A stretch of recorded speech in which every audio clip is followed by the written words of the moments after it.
Hey, what's up, North County? I'm your host, Randy Doty, and we are chatting with Ron Daniels with Daniels Woodland, which is a local business. And if you haven't been there, it's pretty wild, right?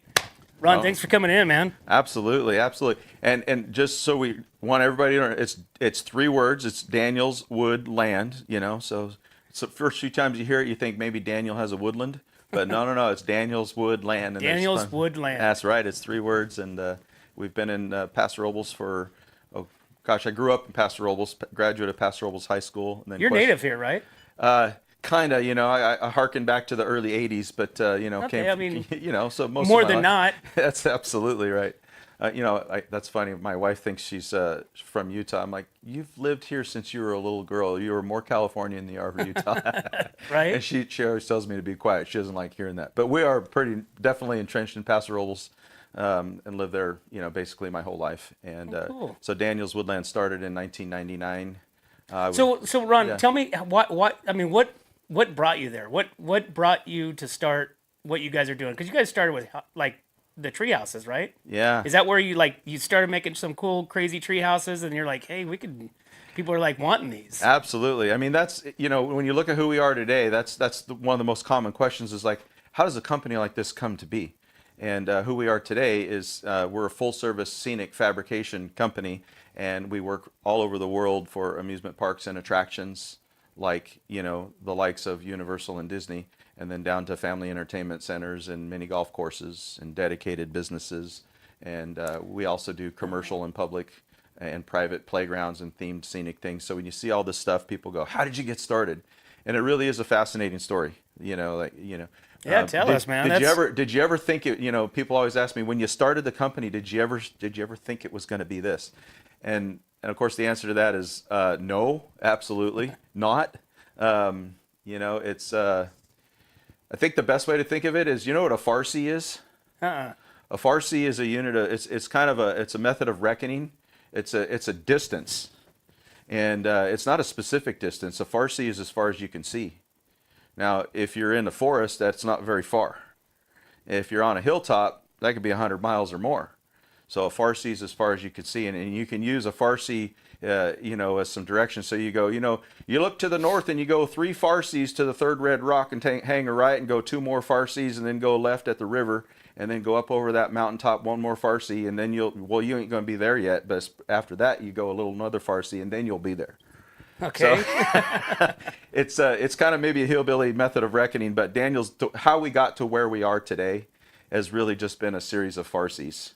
So we're, rewind the clock back to the late 1990s. I was in graduate school working on my master's degree in math, and John, my brother, never left the ranch. He stayed home riding horses for room and board, and started doing wood carvings for some extra spending.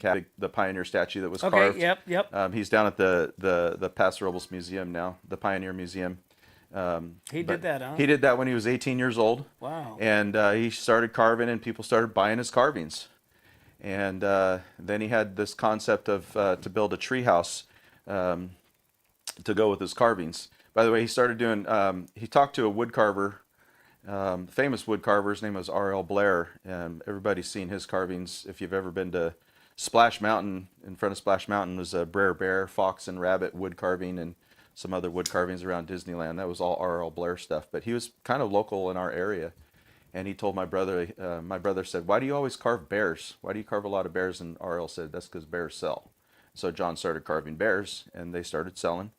And then he made this fun, crooked, whimsical clubhouse that he put on top of a log that he hollowed out with a chainsaw, and set that up at the ranch. And I came home to visit. I was in grad school, and I saw that thing, and it hit this emotional response in me. It made me just feel light as a feather and laugh and smile and giddy. It just was this coolest thing. I thought, man, we could sell these things. And so we put our heads together and picked a gift show in Los Angeles, the LA Gift Show, and took a treehouse and flatbed trailer load of carvings and treehouse and a few other things, and we set up at that show. We were in our early to mid 20s at that time, and we literally had enough money to get through the second day of a 4-day show, and if we didn't sell anything, it'd be definitely sleeping in the truck and figuring out how to get some gas money home. But that's a true story. And we ended up selling 17 tree houses in 4 days, and the stars and the moon just lined up right.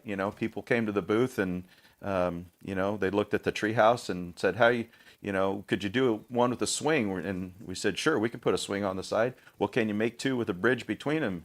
We said, yeah. And they said, what will that look like? We'll come back in 15 minutes. We'll do a napkin sketch. And then we do the napkin sketch, and they come back and, how are you going to get it in my yard? And it's, well, I don't know. We use a tractor on the ranch. We'll figure something out. And they said, do you have a flyer or something like that? I said, no, but if you leave me your card, I'll mail you something. I didn't have any of the right answers. Right. But What's your first time? It's our first time, but they sensed that, who are these guys? Okay, there's some hardworking, kind of good old boy kind of guys, and no, they don't quite have all the right answers, but they weren't going to screw you either. Right. And they're gonna get the job done, and it was just a cool thing that we were doing. So you brought one treehouse. One treehouse. We And ended up some taking figurines. deposits at the show for tree houses and sold a lot of bears, sold everything in the booth. I got a lot of cash down payments. Of course, that got us through the show, got us home.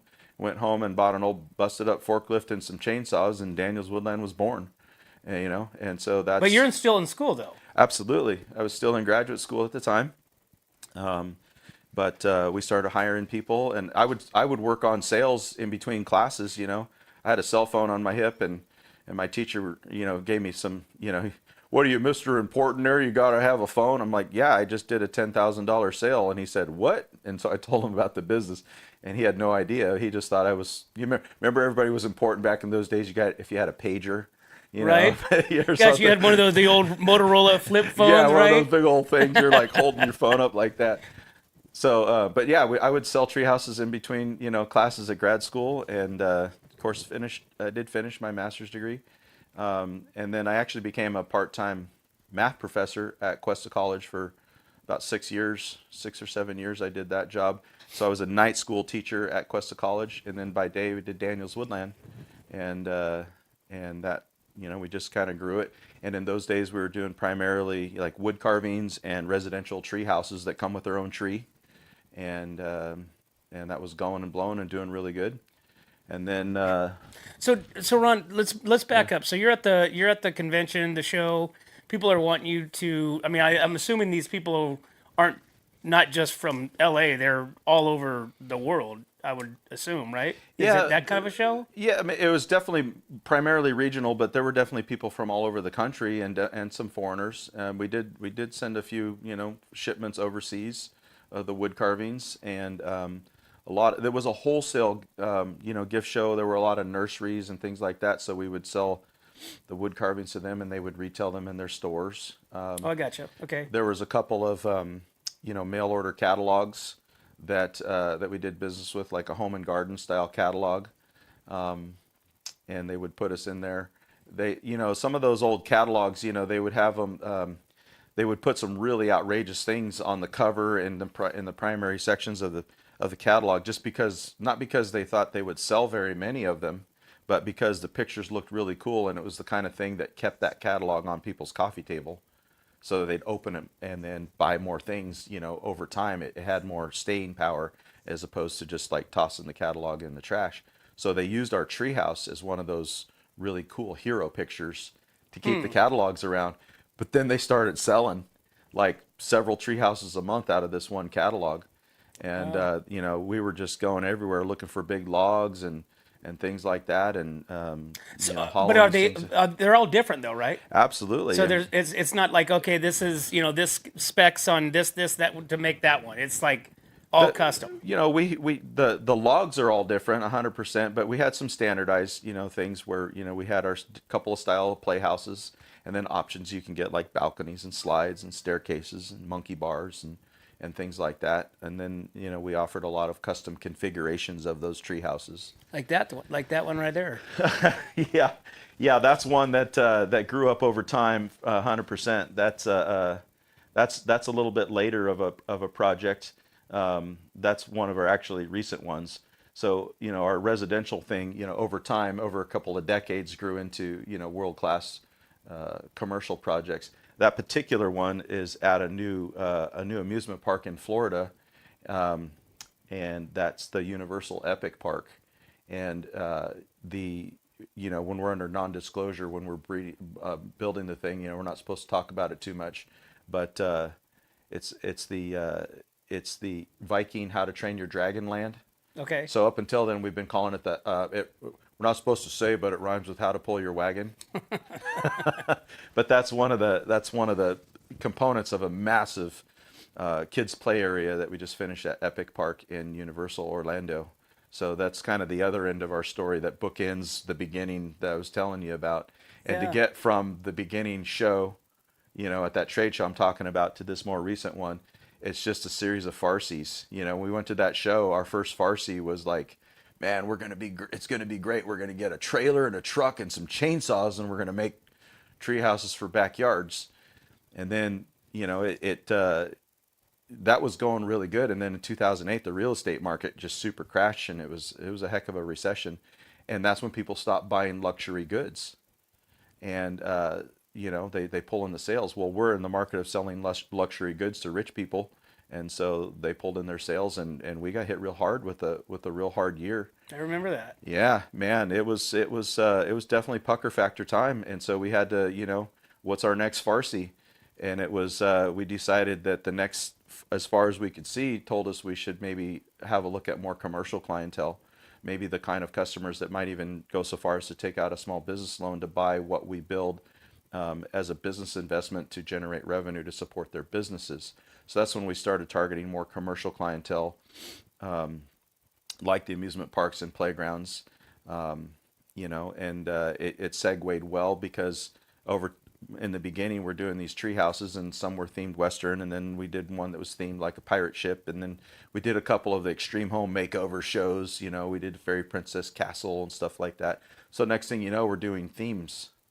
And another local company gave us a cool break. It was Roger Sharp from Big Bubba's Bad Barbecue and like Tortilla Town and Good Old Burgers. That Roger hired us to theme a couple of his restaurants as he expanded. That was some pretty cool work for us. And Now, so did you guys do the where Bubba's is? Did you do all that we stuff? did the Tortilla Town. Right. We I did remember that. We did the Tortilla Town job. And so that was kind of the first time when we took, we had developed to do some scenic kind of work. Well, we took that skill, instead of doing it to tree houses, we did it to a restaurant. And so that was kind of cool. And so we started pushing more towards, commercial clientele, scenic projects. And somewhere along the way, I remember John and I were at Disneyland, and we saw their shooting gallery in Frontierland. It's a cool shooting gallery. And I was personally just fascinated with this shooting gallery. It was whimsical. It was a themed environment. We're scenic fabricators. It's storytelling. I love doing that kind of thing. And so I just kind of put that in the back of my mind. And then we set up a stand at days in the fair, and we're there with our booth. And everybody loved our stuff, but we weren't selling anything because the price point wasn't matching what people wanted, but they still loved it.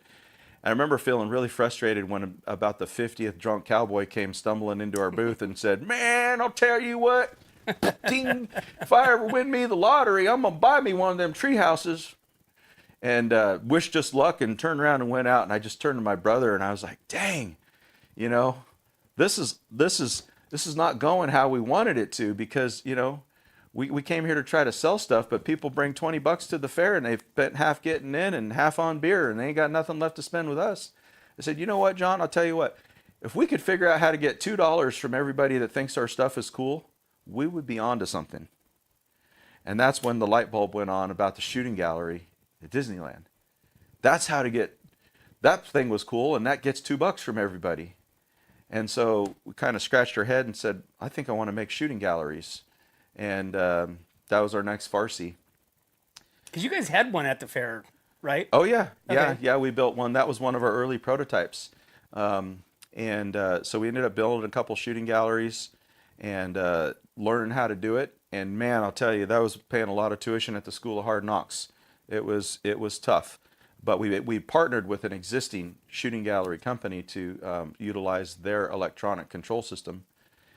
But when we were building our second shooting gallery, they decided we were a threat and decided to not sell me any more electronics.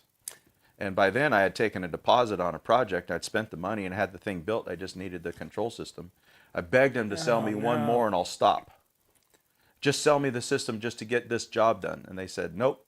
And I said, well, I'm in the middle of this contract. I really need it. And he said, well, I respect your problem. I wish you well, but I'm not going to be part of your solution. Have a nice day. Oh, wow. And so I was like, well, if I'm going to finish the project, but the only other option is for me to make my own control system. And then, like, at that point, we will be competition. And he said, go for it. Good luck. And so we rolled up our sleeves and learned how to make our own shooting gallery system. And we developed our own show control system for it. And, you know, what I first started out seeing what shooting galleries can do, I thought to myself, you know, they're kind of, back in the 1970s, those things were pretty cool, what they did. But this is, you know, a lot, you know, this is the next More century technology. now. There's a lot more possibilities that, you know, these things can do. And so that's kind of why I wanted to build my own shooting galleries originally, because I wanted to integrate more show control stuff and be more entertaining and do more ambitious things. And So where did you we did it. reach for that? Where did you reach out to get that? We brought in the right computer whiz banger, you know, electronic engineer guy to design the circuit boards and write the software. And by that time, I had actually dabbled. Well, really, the shooting galleries have their beginning. I found an old Miss Pac-Man broke down in the Easy Ad. It was out on Jardine Road. I went out and picked that thing up and took it home in my garage and took the mouse poop and rat's nest out of there and cleaned the whole thing up. And I found a place online to fix it. It didn't have a picture, and there was a couple things wrong with the circuit board. And so the next thing you know, I brought it home and cleaned it all up and turned it on, and it worked. And my wife and I competed against each other in our garage with our very own Miss Pac-Man game. We thought we had arrived. It was the 80s. It was harkening back to the 80s.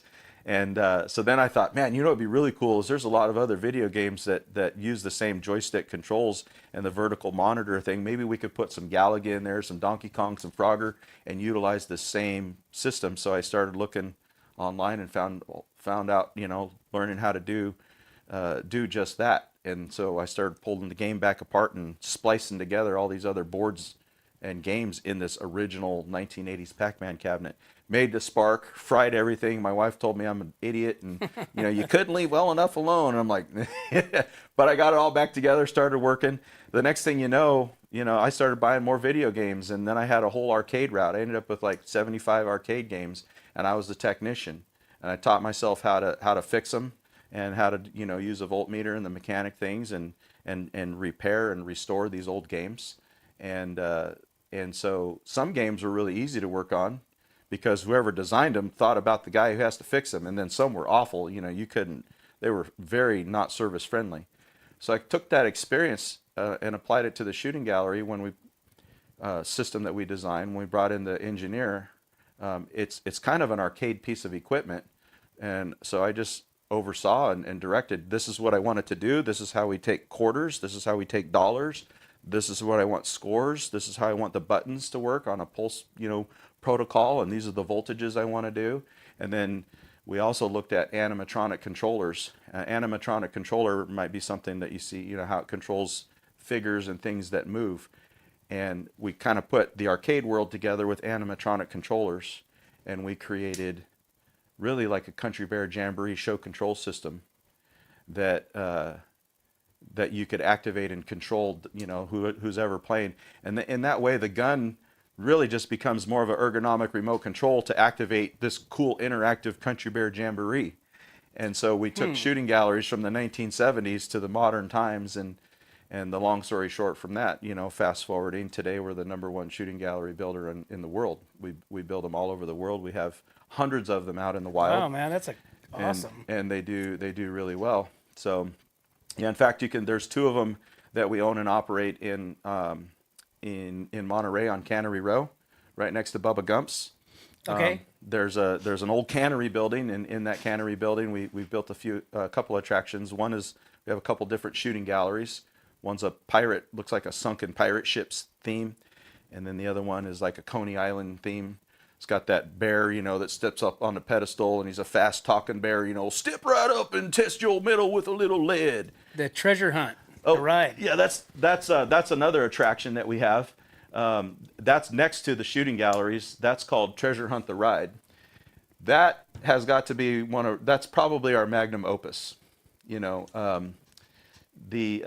with Treasure Hunt the Ride, it was something that it was a real series of crazy events that happened, and it has a lot to do with COVID. So I'll circle back to Treasure Hunt. So what happened was in about 2017, we found a piece of land. It was a cow pasture. We'd always wanted to buy our own property, but just, life changes, things. We always planned to do it in a couple of years, and 10 years later, we're still trying to do it. Well, finally, we made the leap, and we found a real nice piece of property in Paso Robles, near Union and Golden Hill Road, off of Ardmore Road, and it was a cow pasture. And so we developed it. We put all of our money down, our nest egg and everything, and put all our money into it. Leveraged probably a little bit more beyond comfort zone, to pull this project off. And we built our very own, 40,000 square foot building, purpose-built facility for the kinds of things that we do on this property. And it was a lot of hard work, cost more than I thought. And the landlord where I was renting was raising the rent and using all my cash reserves. And anyhow, finally we got in there. And we moved into that building in February of 2020. And we Right before the bottom fell out. We had a record amount of work lined up in the hopper, leveraged beyond comfort, but good amount of work. I think we can do this. We just got to keep our nose to the grindstone, and we'll make it happen. We're going to do this. And then this funny little thing comes along called COVID, and we saw this 2 weeks to slow the spread, and we got shut down. And that was a rough time. I mean, I looked at the bank and I thought we can survive maybe a month and a half to 2 months if I lay everybody off. And so we circled the company and I laid all of our staff off. We laid them off, except for a couple of people. And all I could give them was an unemployment application. And if you know anything about Daniels Woodland, it's not the tools, it's the people. The secret sauce behind Daniels Woodland is the talent of our crew. And a lot of these guys have been with us for a very long time, and they're the heart and soul of Daniels Woodland. It was very much like cutting your arms and legs off to save your life. And then the question becomes, how will you ever run again? And so I did that. That was all we could do. Die or lay them off. Okay, well, at least we can live till tomorrow. And I went in my office and I just put my head in my hand and I just wallered, and it was the worst day of my life. And one of the guys that had a temporary stay of execution, we had to wrap some things off, but he was going to have to get laid off too. He came in, he said, we have this building and it feels like a natural disaster. There was a hospital tent next to Templeton Hospital. They put this tent up. And what happens in a natural disaster is like FEMA will come to town. They'll go to the farmer and they'll say, here's some money, I need your bulldozer. And they'll harness local resources to put efforts together on the ground and, to fight whatever's happening. And it kind of feels like what's happening. So let's call people and see how we can help with fight this COVID. And so we just started calling city council and, anybody we could think of. How can we help with COVID? We've got a shop, we've got forklifts, we've got trailers, we've got men. What can we do to help mobilize to fight this fight? And the fire marshal said, I cannot get isolation gowns. And he held up this little, it's a flimsy, almost a cellophane plastic isolation gowns that medical staff put on, as a personal protection equipment, PPE. And so we looked at that and we went home and we thought, well, look at that. It's just a piece of plastic. It's just a seam melted together. So we scratched our head and went to Home Depot and got some plastic, got on Amazon and ordered some parts. And the next day we made a prototype. We made 12 prototype copies of that gown. And then, we had to put prices on these things and how many we think we could make. So we're like 1, 2, 3, we do the stopwatch and go through the motions and think it's going to take this long for that step. And we broke down all the steps and put it in a spreadsheet and, come up with a number. And okay, that's how much money we're going to charge for these things. And so we took this prototypes and a proposal to the fire marshal, and we said, here's what we can make. Here's how much they cost. And he goes, well, how many do you think you could make? And we said, well, we talked about it. We think we could make about 40 to 60,000 a day. And, but it's going to take us a week or two to get up to that speed. And we asked him to fax that, email that proposal to all the other counties around the state, because the fire marshal said that they communicate with their counterparts throughout the state. They're meeting and collaborating and sharing resources and ideas and plans and fight. And he said, are you sure you want me to share this with everyone? I said, absolutely, share it. And he goes, you better get ready. So the next morning, I'm sitting in my office with my cell phone on the desk, and it rings. I pick it up, and it was a county in the Bay Area. They ordered $500,000 worth of gowns. And I hung up the phone, and I'm freaking out, and the phone rang again. I sold another $400,000 worth of gowns. And holy cow, within 2 weeks, we gutted our shop, pushed everything out the door. I hired my staff back. We built all these tables. I ordered all these heat sealers, brought in all the raw materials. I sent my American Express to max limit, spent every last dime I had to prime the pump. And we were making 60,000 gowns a day, and we hired 300 people. Wow. And it took off. And we thought this would only last a couple of weeks. And it kept going. And then a couple months, it's still going. So then we leased a big shop across town and moved the gown business over there and put Daniels Woodland back together, because we had some contracts that were kind of coming back to life a little bit. And, not knowing how long this thing would last, and it kept going. We kept selling gowns. The price was going down because China was catching up, and some things were kind of normalizing. So by October of 2020, we had about 2 million gowns in inventory, and they were fizzling out, and said, well, okay, it's time to pull the plug. Well, then the federal government released a purchase order for a massive quantity of gowns, and we called one of the biggest award, the recipient of the biggest award. We said, we have production capacity. Do you need some help? That was at 10 a.m. in the morning, and the guy was in Florida. At 10 p.m. that night, him and his team walked in our front door in Paso Robles. And we stayed in the office that night, and we half the night, and discussed things and how we can help them.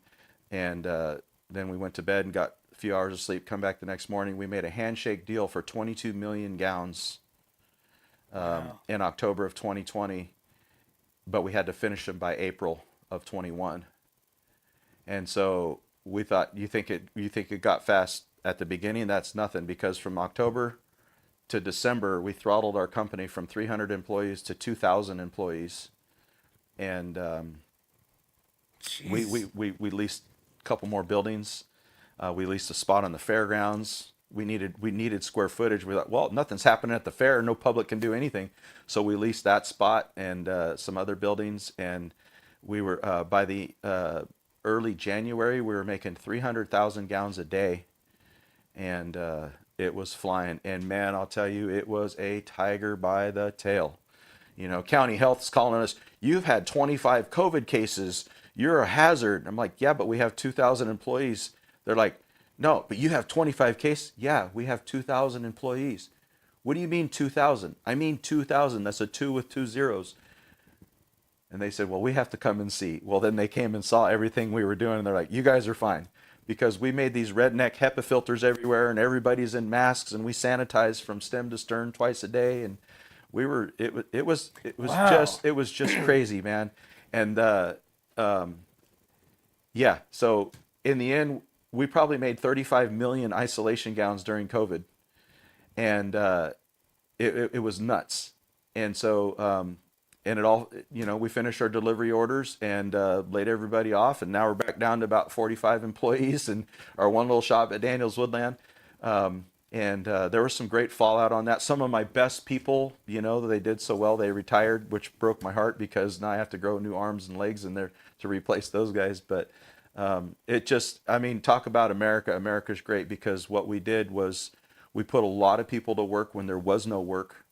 For a lot of them and their families, it was the difference between whether or not they ate food, because a lot of this money went to places where there was no social safety net. So the world pulled together, and we helped our first responders. when they were using trash bags for gowns.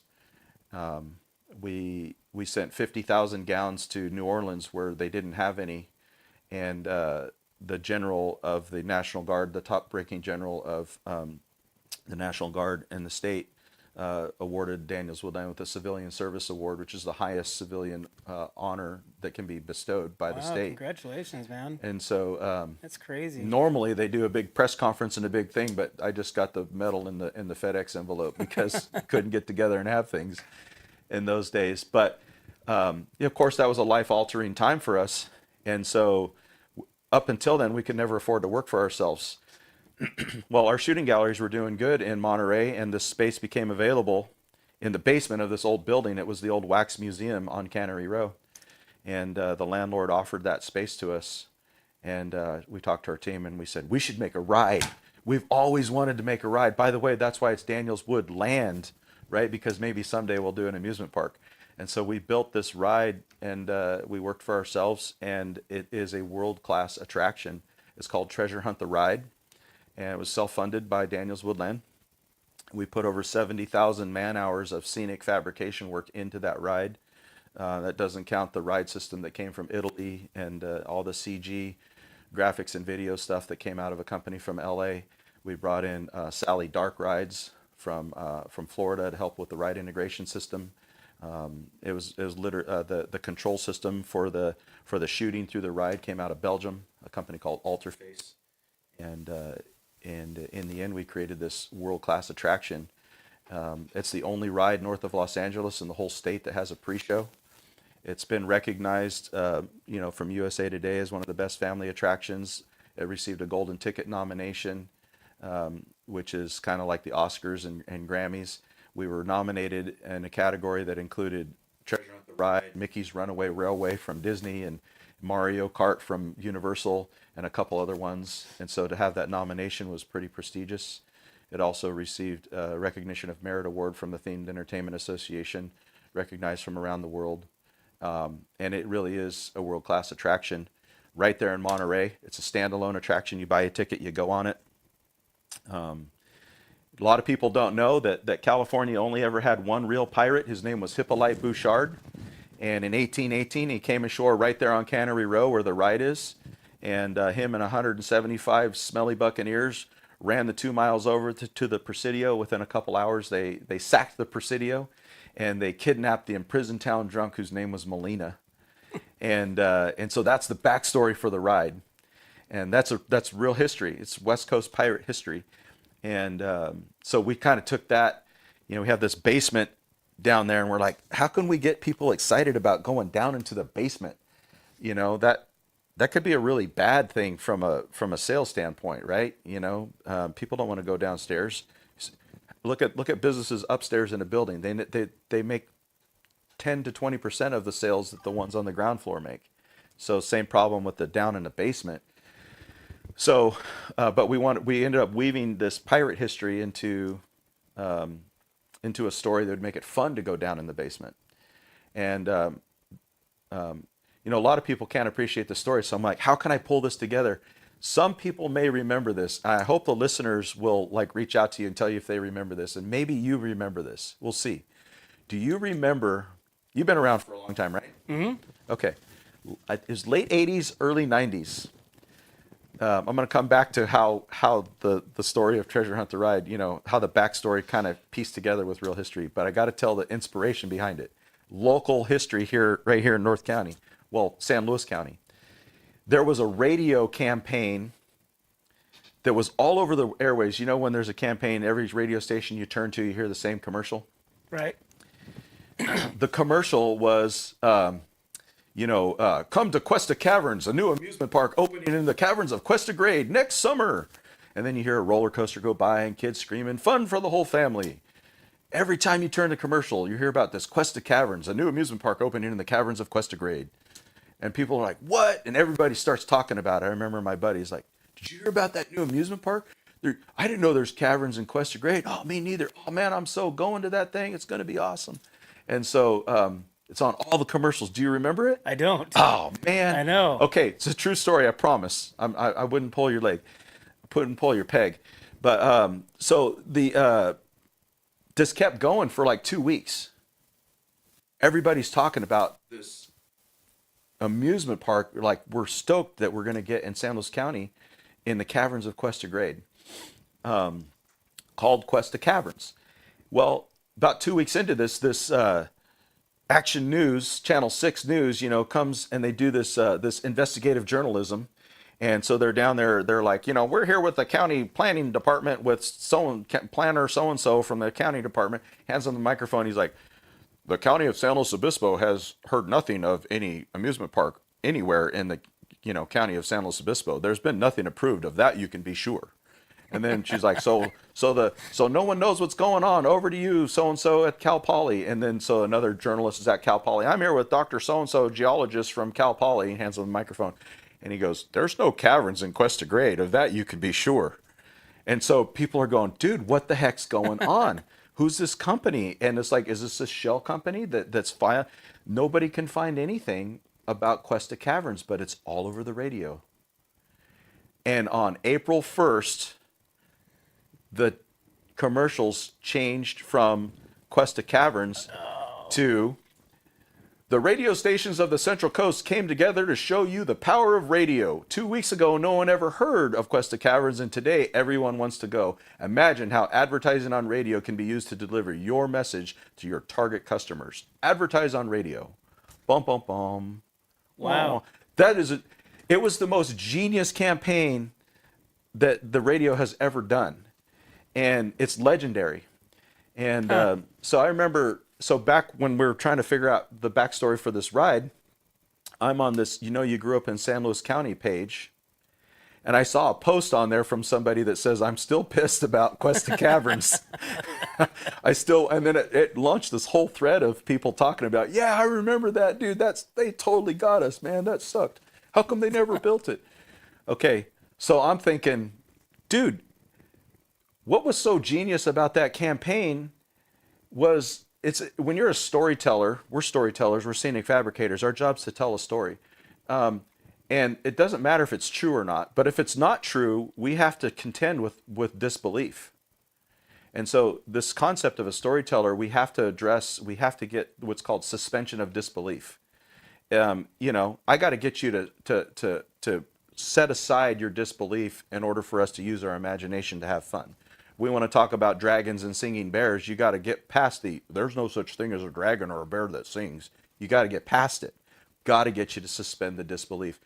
Man, that radio campaign, of course there's no caverns in Cuesta Grade, but we wanted there to be caverns so bad, we just tossed our disbelief out the window. And it could be in somewhere that nobody knows that is there. Maybe it is, underneath the grade. But yeah, dude, there's no caves around here. There's like rock shelters or something. But it's not like we're like in Tennessee or wherever all the limestone is, where there's real caves. But of course, there's a lot of reasons to doubt that. But we all wanted it to be true so bad, we just bid on it hook, line, and sinker because it was fun. It was exciting, and so pirates are kind of like that, right? It's this treasure hunting thing. So we want to make this pirate theme, ties into old Monterey history, but let's get some imagination going. Let's throw a treasure in there.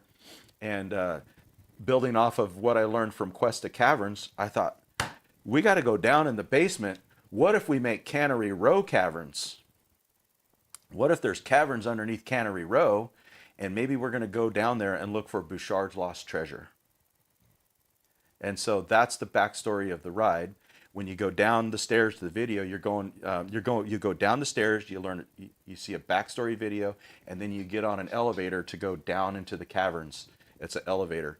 Well, so when you go on the queue line, you learn the video, and the video comes on, and it says, "Welcome to Cannery Row Caverns, a recently discovered network of caverns located right here beneath the streets of Cannery Row. These caves are thought to be the hideout of the infamous pirate captain Hippolyte Bouchard, who sacked Monterey and kidnapped Molina, the town drunk. No one knows what became of Bouchard and his treasure-laden ships, but legend says he stashed his treasure in a secret cave hidden somewhere near the shore of Monterey and left it guarded by a giant kraken he controlled with a magical conch shell. Could the recently discovered Cannery Row Caverns be the very same caves Bouchard used for his hideout? We need guests just like you, Randy, who values adventure and fun more than safety to help us solve this mystery and maybe, just maybe, find Bouchard's lost treasure. That's the backstory of Treasure Hunt the Ride. Isn't that awesome, awesome? man. Who doesn't want to go look for a treasure in Right? the caverns beneath Cannery Row? So yeah. crazy. So then you go on the that's the backstory, and then you go in this elevator, and it's this big cargo style elevator, and there's an attendant in there. It's like, okay, folks, don't worry, we have a really high survival rate today. I see the fear in your eyes, but don't fear. No reason to fear. Most people have come out alive today. We're gonna go down to the caves now, look for Bouchard's lost treasure. Here we go. Pulls the lever, and the elevator starts shaking, and then it gets stuck. And he's like, oh man, that's not supposed to happen. So he picks up the phone and calls the elevator repairman.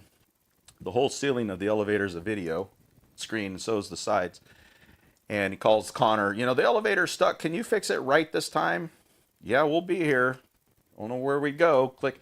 So then Connor comes, stands on top of the elevator, and he starts wailing on the mechanism with the pipe wrench, and the cable breaks, and you go falling, crashing down. And really, you're only going up and down a couple inches, but You're feeling like you're doing that. Oh yeah, because of the screens. When you're falling, it's flying by the screens, and it's noisy, and you crash, and the elevator breaks open like a cracked egg. The whole wall just disappears in the blink of an eye like that, and a fog effect comes, and there's cables sparking electricity, and it reveals a chamber of the cave. Can you put that picture, some of those pictures back up? Maybe it has one of those of the cave.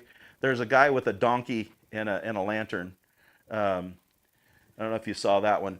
So you look out in there, and there's a dude holding the lantern, and he's got this pack mule, and he says, "Ay, ay, ay, mis amigos, that was a terrible fall. Muy malo. Pero I hope all of you are okay. It is so wonderful to meet all of you people. Ay, pero ¿dónde están mis manners? Yo me llamo Molina, and este es mi amigo Don Pedro." So it's Molina, like the town drunk of the Spanish capital of Alta California. It was the Molina, the town drunk that Bouchard kidnapped. And so Molina becomes this character that helps us through the ride, to try to find Bouchard's treasure and escape, the cave. And you end up meeting Bouchard, and he summons the Kraken, and you got to battle your way out, shooting, collecting treasure, battling skeletons. Wow. There's on-screen projections blended with real-life practical moving things. It's like a ride through shooting gallery, and then you come out, you won the treasure, you're a hero to your own story. It's called Treasure Hunt the Ride. It's a spectacular ride, designed and built and installed by Daniels Woodland. It's definitely our kind of magnum opus. We're really proud of it, and it's open in Monterey. If you haven't seen it, you got to go see it. It's absolutely spectacular. Well, Ron, dude, that's a crazy ride from 1994 to now. I mean, you guys are involved with Disney. You've made some, Pirates of the Caribbean ships. You've got the Eddie Murphy head, movie, trailer. All kinds of stuff. Yeah, probably one of our funniest things. If the listeners want to get a kick, Google this. Google giant Eddie Murphy head, and you'll see this 13-foot tall Eddie Murphy head. We took all over North America. Yeah, there it is. That's in Times Square. Yeah, it was for a movie called Meet Dave. It was an awful movie, but yeah, right. But it was a heck of a promotion. So we took this all over North America on a tour to just promote this movie and create this viral marketing campaign. There. So that was in Times Square. That was a great one. There's a funny story with that. So I conned my buddy into being one of the drivers. There was two guys that one had to pull the head, one had to pull the truck, and they went 8,000-mile tour around North America, stopping to take pictures everywhere. And this wasn't long after 9/11. And the TomTom, remember the old GPS TomToms, the navigators? Navigate them. They're near the capital of the United States in Washington, D.C., right? And so they're going around. And this is my best friend. And he goes, dude, I talked to him that night. He goes, this is what happened today. It was a disaster. I'm riding along in stop and go traffic near the White House and the Capitol. And there's this beautiful woman on a bicycle with like this, super tight bicycle clothes. She's pretty hot. And I'm checking her out. And, she's going ahead of me. And then I go ahead of her because traffic stop and go. I'm checking her out. And he goes, then all of a sudden, out of nowhere, 4 cars come, A-team sliding sideways, box us in. Secret Service agents jump out of everywhere out of these cars. This chick on the bike throws the bicycle out from underneath her and keeps her momentum running. She comes jumping on the floorboard, pulls a Glock 9mm out of somewhere and shoves it through the passenger window and says, "Freeze, Secret Service." I'm like, well, that'll teach you to look. That's a true story. And the reason what happened, it turns out, is, we're from the West Coast, but it was not long after 9/11. Everybody's spooky, and they had a 4-mile exclusion zone around the Capitol and the White House, where no vans or enclosed box trucks were allowed Oh my to be that gosh. close. And here we are with a giant Eddie Murphy head and a Ryder truck, and the Tom Toms just navigated us there. And so they're thinking maybe this is a Trojan horse. Oh my gosh. And so they brought on all the dogs and the Secret Service and tore everything apart and sniffed that thing from stem to stern looking for bombs. Told them the story, and they checked out our story. Of course, they literally called our producer. We're late for the next gig.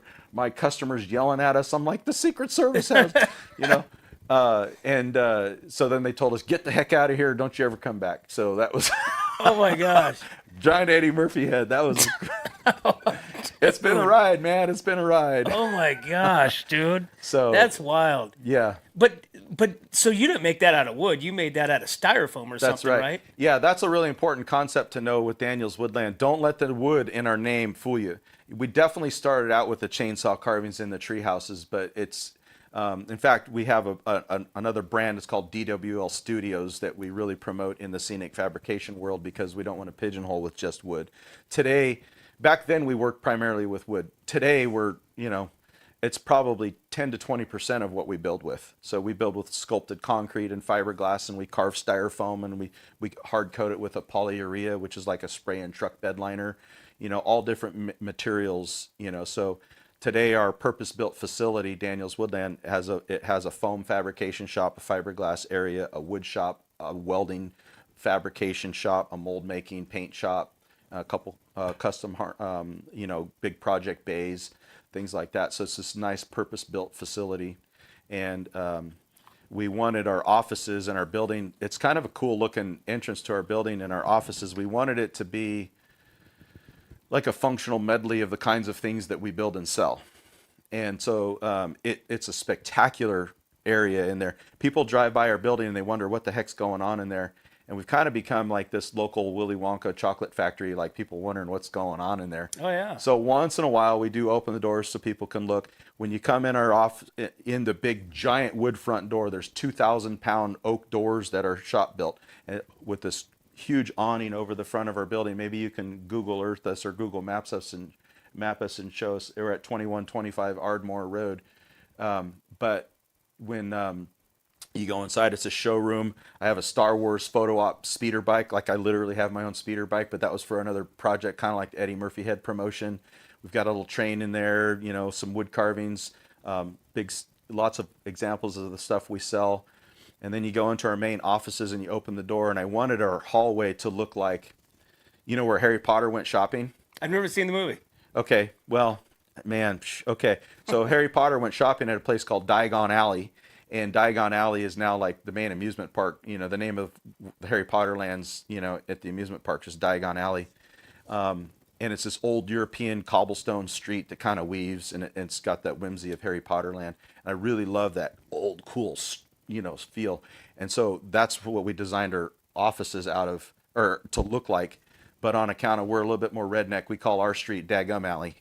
And so my office is right in Daggum Alley in our building. Our conference room is our own personal copy of the Disneyland Tiki Room.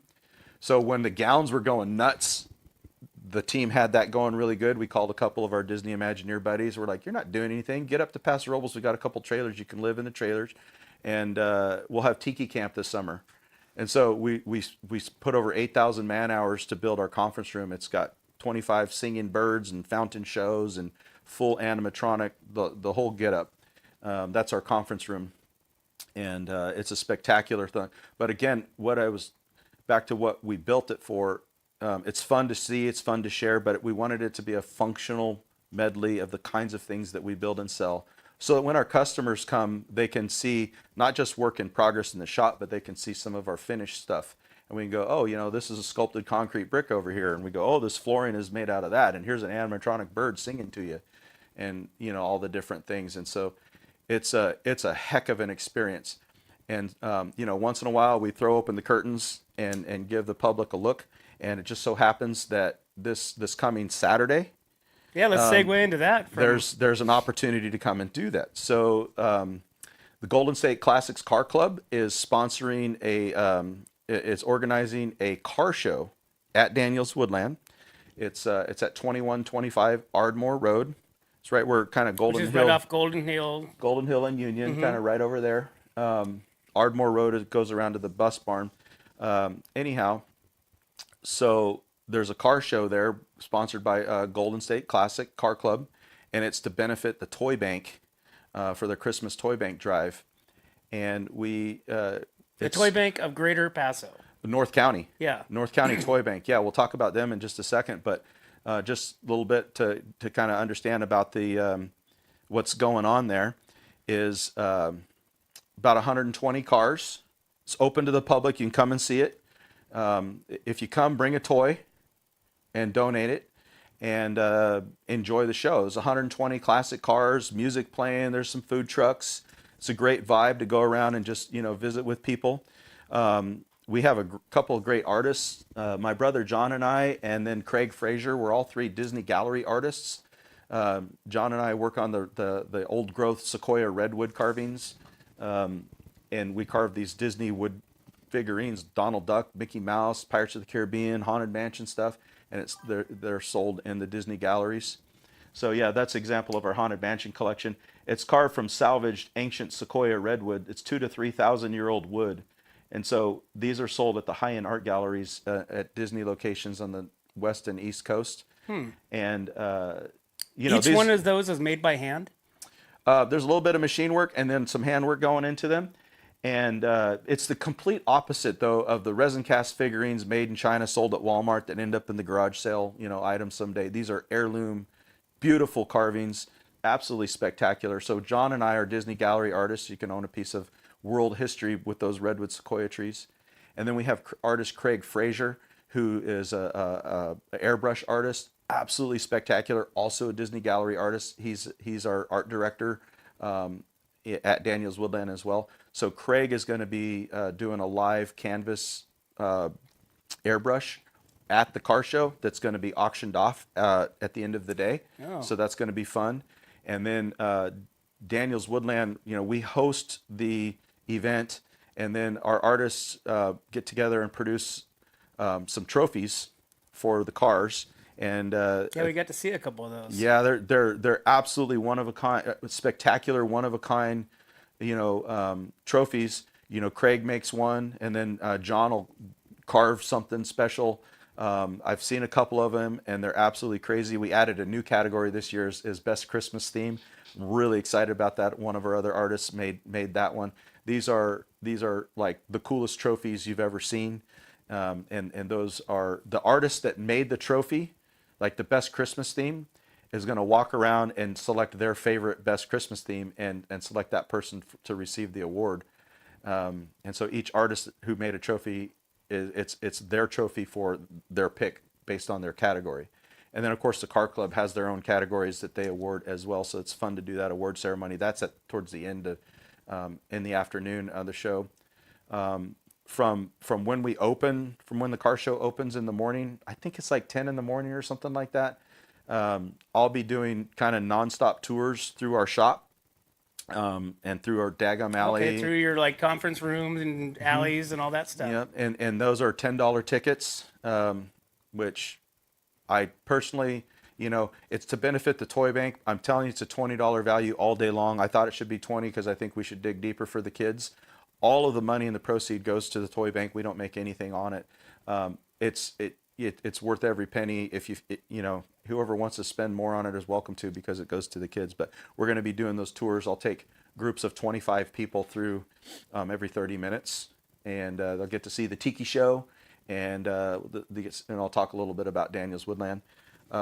The car show itself does benefit the toy bank, and just some information about the toy bank.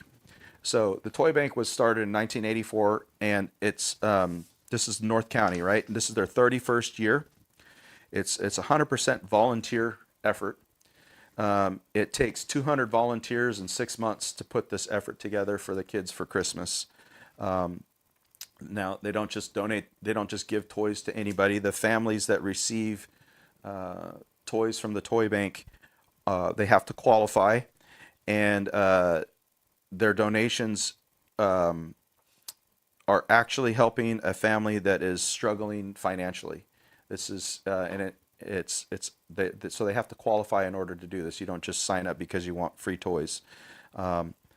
All the money and donations to this event and the toy bank stays in our area. This toy bank organization serves Paso Robles, Shandon, San Miguel, Bradley, and Heritage Ranch. So it's all North County, not even a Atascadero, right? So it stays North County. Each child receives a large toy that's about $40 in value, and as well as several smaller toys, books, some art supplies, maybe a stuffed animal, and warm clothing, from Coats for Kids. And although the toy bank receives a lot of toy donations, you see the collection, locations where people can put an unwrapped toy for that drive. They also definitely need to do fundraisers to raise cash. They need about $24,000 every year, for their efforts to fulfill their mission.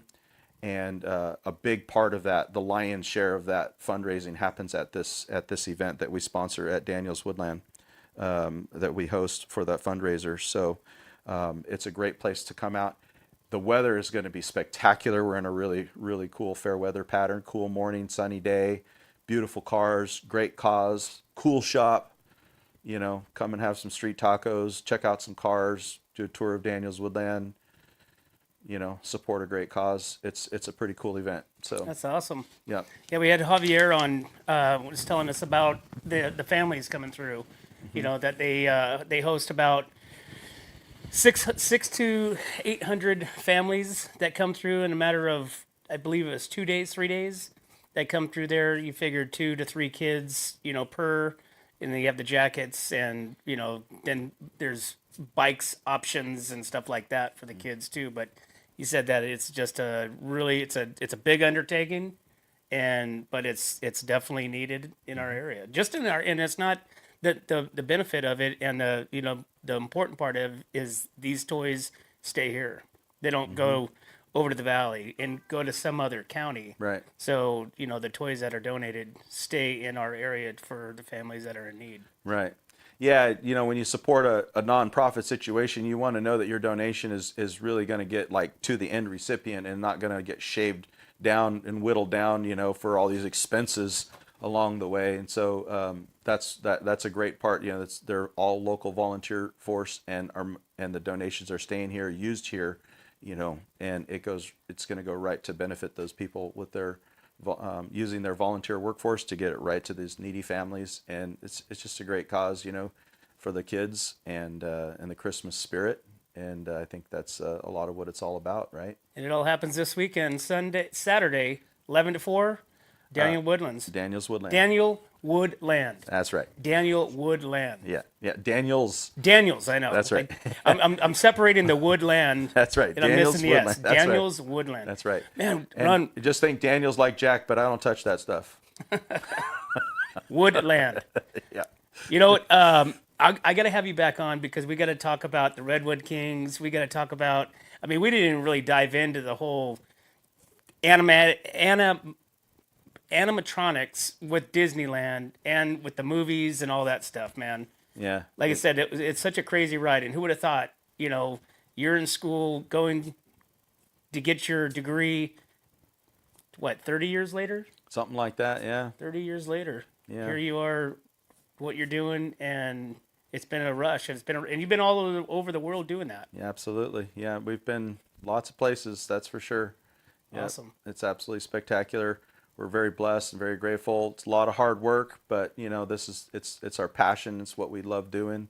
And like I said, I never saw today's version of Daniels Woodland when we started it back then.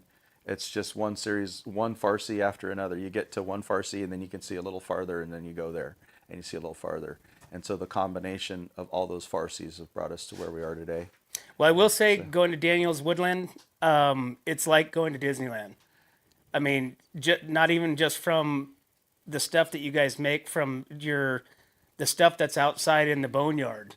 Mm-hmm. The golf carts that they're driving around with the alligator, on top of it. The little I don't even know what that car is from, but you know that I mean, it's just Looks like Mr. Toad's Wild Ride exactly. car. Yeah. Yeah, Yeah. it's like you work and live at Disneyland. Yeah.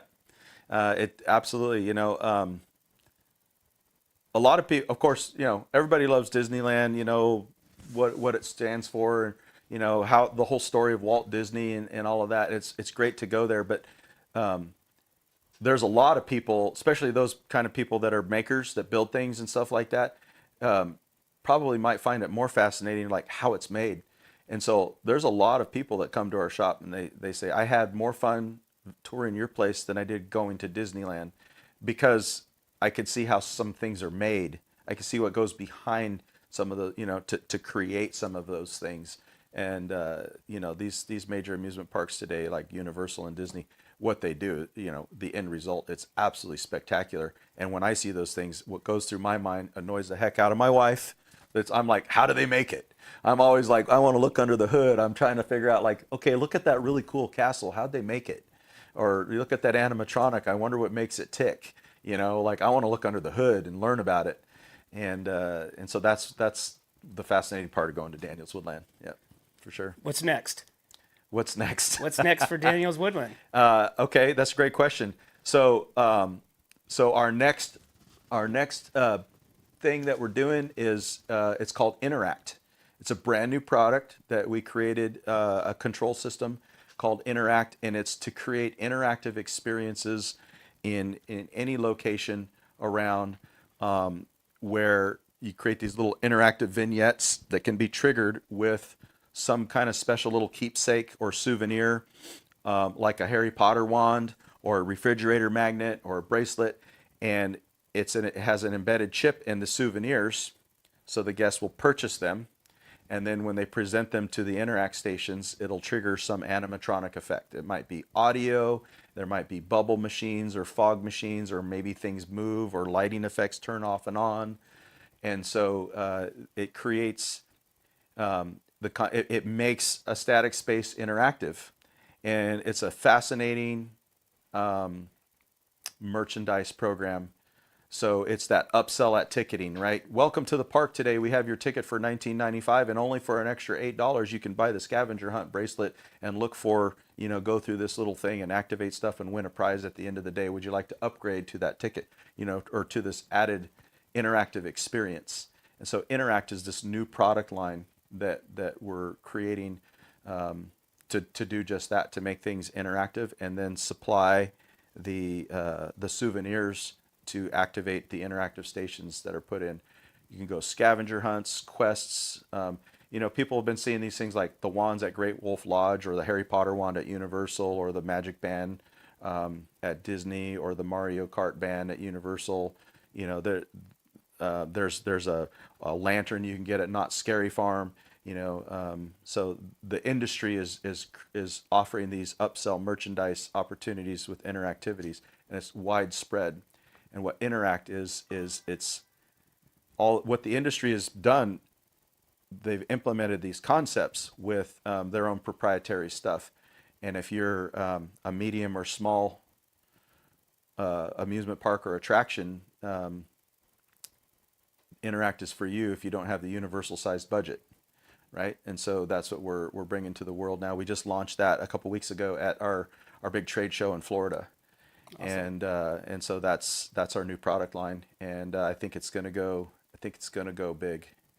Well, cool. I think it's going to go big. Well, right on, Ron. Hey, thanks for coming on and sharing that story, man. That was funny. Yeah, that was good stuff, man. That was really entertaining, and I mean the start to where you're at now, and what the future holds. Nobody knows. Nobody knows, right? Yep. But people can get a glimpse this Saturday at Daniels Woodland. Mm-hmm. Right there in Paso. And where again is it?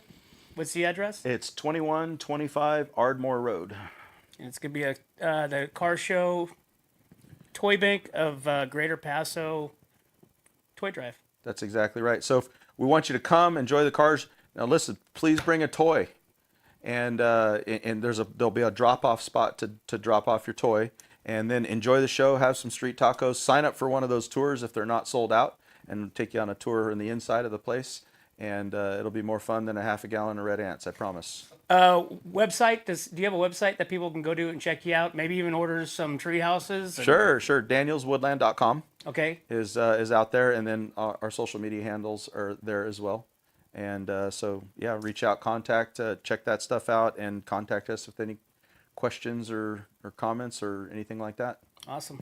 Thanks for coming in. You bet. Yep. Well, there you have it, guys. Hey, make sure you guys get out to this car show happening this Saturday at Daniels Woodland in Paso Robles from 11 to 4. Benefits the Greater Toy Bank of Greater Paso, and make sure you go check out their tour through the facilities and check out all the stuff that these guys make out there. You won't be disappointed. But as always, guys, we can't do this without you and our sponsors. We'd like to thank Escalar Wine Travelers Hideaway. Visit Atascadero 805 Customs, MGP Coating, Premier Ag, Trailer Barn, Story Termite Pest Control, Borhone Auto Center, Kennedy Club Fitness, Airflow Filter Services, and Templeton Heating and Air. Thanks again, guys. We'll see you there. When it comes to comfort, trust the team that's been keeping the North County homes cozy since 1995. At Templeton Heating and Air Conditioning, they're your hometown pros right here in Templeton. From tune-ups to repairs, remodels to new construction, even duct replacements and attic ventilation, they got you covered. Call your neighbors at 805-434-3741. Templeton Heating and Air Conditioning. Local, trusted, dependable. Hi, I'm Glenn McWilliams. And I'm Annie. As sixth-generation farmers, we understand what it takes to keep a ranch, a farm, and a community growing strong. And that's why we started Premier Ag to bring quality feed, trusted Western wear, and real service to the Central Coast. From hay delivery across the county to hands-on support for local youth and ag programs, we're proud to give back to the community that raised us. And when we say from seed to stable, we mean it. We've walked the fields, we've fed the animals, and now we're here to serve families just like yours. Come visit us at 1041 Paso Robles Street in Paso Robles and experience the difference of a store built by farmers for farmers. From seed to store, where quality meets country. Hi, this is Dave Story, small game hunter with Story Termite and Pest. We're a full-service termite and pest control company. From rodents to termites, we can take care of all your pest control needs. Call today, we can tailor a pest control program that will meet your needs and budget. Contact us at 805-460-0650 or at storytermite.com. Remember, we don't have customers, we have friends. Looking for a top quality concrete coating in SLO County? Hi, I'm Matt Gifford with MGP Coatings, your trusted local expert in durable, long-lasting concrete coatings backed by Pentec's limited lifetime warranty. Whether it's residential or commercial, we deliver expert craftsmanship, premium products, and unbeatable customer service. When we say we make concrete great again, we mean it. As a locally owned, community-driven company, we take pride in transforming garages, patios, pool decks, wineries, and even interior spaces into stunning, functional areas. Are you ready to upgrade your space? Give us a call at 805-952-5301. Check us out on Facebook and Instagram, or visit mattgiffordpainting.com. Join the MGP Coating family today. What's up, North County? This is Teresa Branch with Airflow Filter Service. We are a family-owned business right here in the North County. We have air filters, oils and lubricants, and hydraulic hoses. We provide services that include air filter cleaning, DPF cleaning, and waste oil collection. Come check us out at 1140 Ramada Drive, and we can help you with all your automotive and industrial vehicle needs. Atascadero isn't your standard getaway. We're unique, just like you. We're growing, transforming, and figuring it out as we go. We're a town filled with innovators, artists, makers, and game changers. We're a little bit country, a little bit funky, and always authentic. We're here for your good times, your slow times, and your changing times. We're all in Atascadero. Come see for yourself. Learn more at visitatascadero.com.